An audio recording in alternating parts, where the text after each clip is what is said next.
Hi అండి. ఈరోజు మన వీడియోలో నేనైతే కిచెన్ రూమ్కి సంబంధించేలా ఒక చిన్న ప్రోడక్ట్ అయితే ఆన్లైన్లో తెప్పించాను. ఇదైతే చాలా బాగా అయితే ఉపయోగపడుతుంది చూడండి.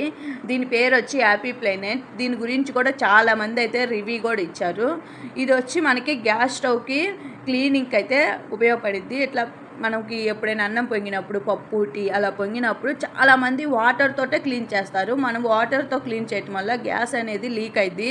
ఇంతకుముందు నాకు కూడా వాటర్తో కడగటం వల్ల గ్యాస్ లీక్ అవటం, మళ్ళీ అది రిపేర్ చేయించడం మనీ అంతా వేస్టే కదా. ఇట్లా హ్యాపీ ప్లానెట్ అయితే ఒకసారి ట్రై చేయండి. ఇట్లా రబ్ చేసేసి ఒక క్లాత్ తీసుకొని క్లీన్ చేయటమే. ఆ క్లీన్ చేసాక చూడండి మనకు జిడ్డు ఏముండదు. చాలా బాగా అయితే ఉపయోగపడుతుంది. మీకు కూడా ఈ హ్యాపీ ప్లానెట్ కావాలంటే కామెంట్ చేయండి, షేర్ చేస్తాను లింకు. ఇది గ్యాస్ స్టవ్కే కాదు, ట్యాప్స్కి అలా వాడుకోవచ్చు. రబ్ చేయగానే ఎంత బాగా అందంగా అయితే క్లీనింగ్ అయితే అయింది చూడండి. మీకు కూడా ఈ వీడియో బాగా నచ్చితే నా ఛానల్ సబ్స్క్రైబ్ చేసుకోండి.